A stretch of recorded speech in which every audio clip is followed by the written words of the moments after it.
Back to prime time debate. తెలంగాణలో 8 MP స్థానాలు గెలిచిన తర్వాత భారతీయ జనతా పార్టీ వేసినటువంటి మొదటి అడుగు, ఇచ్చినటువంటి హామీల్లో చేసినటువంటి ఒక మొదటి గుడ్ న్యూస్ ఏంటంటే తెలంగాణకు పసుపు బోర్డు ఏర్పాటు చేయడం. సో నిన్న పసుపు బోర్డు ఓపెన్ కావడం, ఈరోజు దానికి చైర్మన్ కూడా నియమించడం మొత్తానికి పసుపు రైతుల్లో ఎక్కడా లేనటువంటి ఒక ఆనందం, ఉత్సాహం అనే చెప్పాలి. సో ఇది కేంద్రం ఇచ్చింది అనే కంటే కూడా రైతుల నుంచి, అక్కడ ఉన్నటువంటి జిల్లా రైతుల నుంచి చూసుకుంటే గనక 40 ఏండ్ల కొట్లాట, ఈరోజు పసుపు బోర్డు వచ్చింది తెలంగాణకు అన్నది ప్రధానంగా ఉన్నటువంటి అంశం. 2018లో కేంద్రం ప్రకటించినా కానీ పసుపు బోర్డు ఇస్తున్నామంటూ ఇది ఆచరణలోకి రావడానికి, బోర్డు ఏర్పాటు కావడానికి ఇన్ని సంవత్సరాలు పట్టింది. 2025 మకర సంక్రాంతి పర్వదినం రోజున రైతులకు గుడ్ న్యూస్ చెప్పడం జరిగింది కేంద్ర ప్రభుత్వం.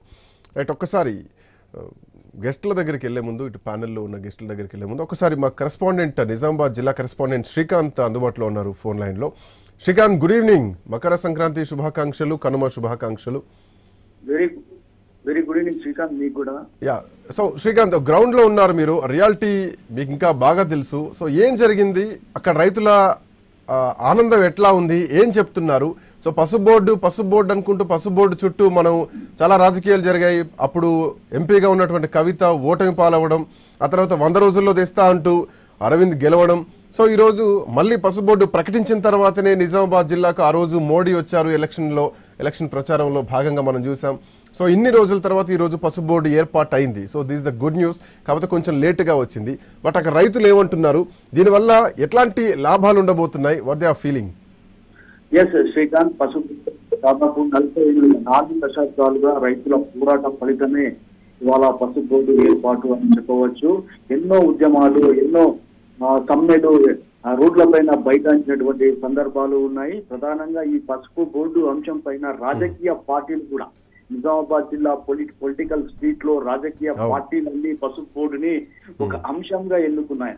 ఈ పసుపు బోర్డుతో రాజకీయంగా జిల్లాలో లబ్ధి పొందేందుకు అన్ని ప్రధాన పార్టీలు హామీలు గుప్పించాయి. కానీ చివరికి బీజేపీ పార్టీ పసుపు రైతుల కలను నెరవేర్చిందనే చెప్పవచ్చు. సాక్షాత్తు ప్రధాని నరేంద్ర మోదీ ఈ ఎన్నికలకు ముందు 2023 అక్టోబర్ 31న మహబూబ్ నగర్ వేదికగా పసుపు బోర్డును ప్రకటిస్తామని చెప్పడం, అలాగే నిజామాబాద్ జిల్లాకు వచ్చినప్పుడు ఇటు అమిత్ షా కూడా పసుపు బోర్డును ప్రకటిస్తున్నామని, అలాగే నరేంద్ర మోదీ కూడా నిజామాబాద్ జిల్లా గడ్డ మీద పసుపు బోర్డును ప్రకటిస్తున్న చాలా రైతులకు ఒక ధీమానైతే ఇచ్చారు. అయితే కొంత ప్రాసెస్ లో లేట్ అయ్యింది.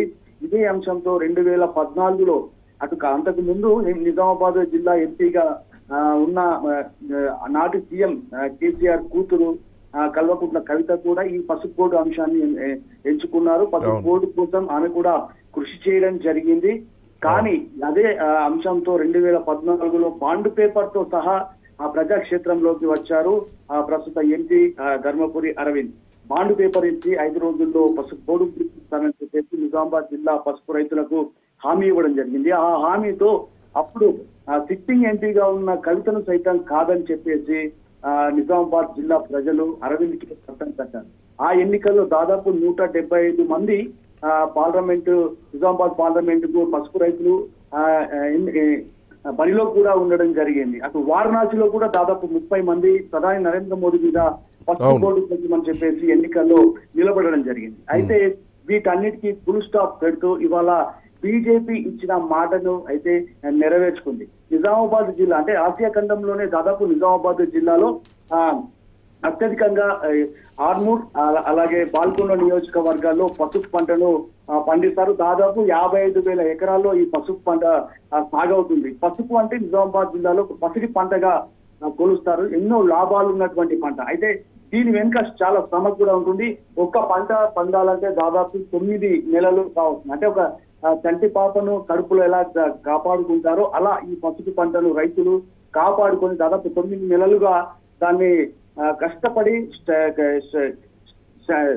చెమటోడ్చి ఈ పంటను పండిస్తారు. అలాగే లాభాలు కూడా అలాగే ఉంటాయి. ఎందుకంటే పసుపు బోర్డు వస్తే రైతులకు అనేక విధాలైనటువంటి లాభాలు ఉంటాయి. కొత్త వంగడాలను సృష్టించడం, పరిశ్రమలు ఏర్పాటు కావడం, పసుపు బాయిలింగ్ కు సంబంధించి రైతులకు పసుపు బోర్డు నుంచి సహాయ సహకారాలు అందించడం, అలాగే మరీ ముఖ్యంగా పసుపు బోర్డు వస్తే రైతులకు మద్దతు ధర అనేది ఒక పసుపు బోర్డే నిర్ణయిస్తుంది కాబట్టి ఇందులో ఇతర దళారులు ఎంట్రీ ఉండదు. సో దీనివల్ల రైతులు అనేకమైనటువంటి లాభాలు పొందవచ్చు. రైతులకు పసుపు బోర్డు ఎవరైతే పసుపు రైతులు పసుపును పండిస్తారో ఆ రైతులకు పసుపు బోర్డు ద్వారా సబ్సిడీ కూడా ఇస్తారు, వాళ్ళకు ప్రోత్సాహకాలు ఇస్తారు, వాళ్ళకి కావాల్సినటువంటి పనిముట్లను కూడా అంటే పసుపును బాయిల్ చేయడానికి యంత్రాలు కావచ్చు, ఇతరత్ర ఈ పసుపు బోర్డు నుంచి అనేకమైనటువంటి లాభాలు ఉంటాయి. దీంతో ఎప్పుడైతే నిన్నటికి నిన్న కేంద్ర మంత్రి పీయూష్ గోయల్ అలాగే నిజామాబాద్ ఎంపీ ధర్మపురి అరవింద్ వర్చువల్ గా నిజామాబాద్ నగరంలోనే నిజామాబాద్ వేదికగానే ఈ పసుపు బోర్డు కేంద్ర కార్యాలయాన్ని కూడా ప్రారంభించడం జరిగింది. అలాగే నిజామాబాద్ జిల్లా అంకాపూర్ హార్మోన్ నియోజకవర్గం అంకాపూర్ కు చెందినటువంటి ఒక పసుపు రైతును జాతీయ పసుపు బోర్డు అధ్యక్షుడుగా కూడా నియమించడం అంటే ఇది చాలా ఈ నిజామాబాద్ జిల్లా పసుపు రైతులంతా ఒక హర్షించదగ్గ విషయం, ఆనందం వ్యక్తం చేస్తున్నాం. ఎన్నో ఏళ్లుగా బట్ శ్రీకాంత్ మీరు అంటున్నారు ఎన్నో ఏళ్లుగా ఇందాక మీరు చెప్తున్నట్టు ఒక 4 దశాబ్దాలుగా సాగినటువంటి ఒక ఉద్యమ ఫలితంలో చాలా ఎన్నికలు పోయాయి. ఈ ఉద్యమం చుట్టూ ఎన్నికలు అఫ్కోర్స్ పొలిటికల్ టర్న్ కూడా తీసుకుంది. చాలా వరకు రాజకీయ పార్టీల మద్దతుతోటి పొలిటికల్ పార్టీల మద్దతుతోటి కూడా రైతులకు ఉద్యమాన్ని నడిపించారు. ఇందాక మీరు అన్నారు రోడ్లపైకి వచ్చారు, నిరసన తెలిపారని చెప్పేసి. బట్ ప్రధానంగా ఇక్కడటువంటి అంటే ఈ 4 దశాబ్దాల నుంచి ప్రధానంగా వీళ్ళు ఎదుర్కొన్నటువంటి సమస్యలు ఏంటంటే పసుపు రైతులకు సరైనటువంటి మద్దతు ధర కానీ దళారీ వ్యవస్థ కానీ ఉండకుండా ఉండాలి, గిట్టుబాటు ధర కల్పించాలి. సో ఇక్కడే 55,000 ఎకరాల్లో పసుపు పంట పండుతుందనంటే చాలా పెద్ద విషయం. ఆసియాలోనే చాలా అత్యంత కీలకమైనటువంటి పంట అనే చెప్పాలి. సో ఇప్పుడు ఆ డిమాండ్స్ అసలు ఏ అంశాలని ప్రధానంగా వీళ్ళు ఉద్యమంలో తీసుకురావడం జరిగింది. సో ఇప్పుడు రైతులు ఏం చెప్తున్నారు?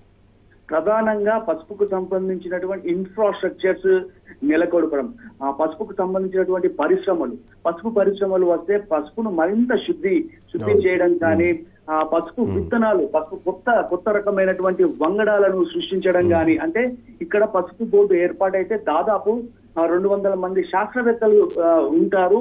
పసుపు నూతన వంగడాలను ఎలా డెవలప్ చేయడం, ప్రస్తుతం పసుపు 9 నెలలు టైం పడుతుంది. ఇంకా తక్కువ సమయంలో ఏ విధంగా ఆ పసుపు పంటను తీయొచ్చు, ఇంకా నాణ్యమైనటువంటి పసుపును ఏ విధంగా తయారు చేసి, అంటే ఒక మేధోమథనం, ఒక శాస్త్రీయంగా పూర్తిగా ఇక్కడ పసుపును ఎలా పండించాలనేది దీని ద్వారా తెలుస్తుంది.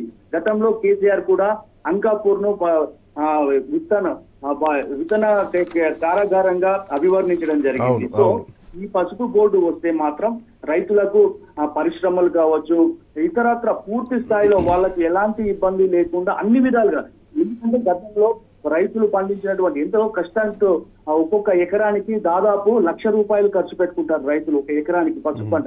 అయితే ఈ మద్దతు ధర విషయంలో చాలా ఇబ్బందులు పడేవారు. ఇక్కడ నుంచి సాంగ్లీ మార్కెట్, మహారాష్ట్రలో ఉన్నటువంటి సాంగ్లీ మార్కెట్ వ్యయ ప్రయాసాలకు కోచి సాంగ్లీ మార్కెట్ కు కూడా తీసుకుపోయి అక్కడ 2-3 వేలు క్వింటాల్కు ధర ఎక్కువ వస్తుందనే ఆశతో మహారాష్ట్రలోని సాంగ్లీ మార్కెట్ కు కూడా తీసుకెళ్లేవారు. ఈ 2014కు ముందు దాదాపు 20-25 వేలు క్వింటాల్ ధర పలికేది. కానీ ఆ తరువాత ఈనాడు దాదాపు 10 ఏళ్ల వరకు కూడా ఎప్పుడు కూడా ఆ స్థాయిలో రైతులకు ధర పలకలేదు. ఎప్పుడైనా 6,000, 7,000, 8,000 క్వింటాల్ కు ధర పలికేది. దీనివల్ల రైతులు చాలా నష్టపోయేవారు. సో దీనివల్ల ఇప్పుడు ఈ పసుపు బోర్డు వస్తుందంటే కేవలం ఒకే ధర నిర్ణయిస్తారు. ఆ ధరతోనే పసుపు రైతులకు. శ్రీకాంత్, ఇంకో ప్రధానమైనటువంటి విషయం ఏంటంటే ప్రస్తుతం కేంద్ర ప్రభుత్వం అంటే ఈ కేవలం నిజామాబాద్ జిల్లా నుంచే ప్రతి ఏటా దాదాపు 200 కోట్లు కేంద్ర ప్రభుత్వానికి పసుపు పైన లాభం ఉంటుంది, రాష్ట్ర ప్రభుత్వానికి 100 కోట్లు. ప్రధానంగా అయితే ఇది పసుపు బోర్డును ఏర్పాటు చేయడంలో ఇంకో ప్రధానమైనటువంటి అంశం ఏంటంటే శ్రీకాంత్, ప్రస్తుతం దేశవ్యాప్తంగా 1,600 కోట్లు ఉంటుంది ఏడాది. కానీ 2030 నాటికి ఏటా దాదాపు 8,400 కోట్లకు పెంచడమే లక్ష్యంగా ప్రత్యేక దృష్టి సారించినటువంటి కేంద్ర ప్రభుత్వం ఈ పసుపు బోర్డును ఏర్పాటు చేసిందని చెప్పవచ్చు. దాదాపు 740 జిల్లాల్లో ఈ పసుపును పండిస్తారు శ్రీకాంత్. అంటే దేశంలో మొత్తం 20 రాష్ట్రాల్లో ఈ పసుపును పండిస్తారు కాబట్టి ఈ పసుపు బోర్డు ఎంతో ప్రత్యేకత అని చెప్పవచ్చు. అది తెలంగాణలో, అది నిజామాబాద్ జిల్లాలో పసుపు బోర్డును ఏర్పాటు చేయడం అయితే నిజామాబాద్ జిల్లాలో ఉన్నటువంటి ప్రతి ఒక్క పసుపు రైతు ఇటు ప్రధానికి కావచ్చు, ఇటు ఎన్టీ అరవింద్ కావచ్చు, వాళ్ళైతే ధన్యవాదాలు అయితే తెలుపుతున్నారు. Right yeah thank you so much Srikanth, thanks. So మొత్తానికి పసుపు బోర్డు ద్వారా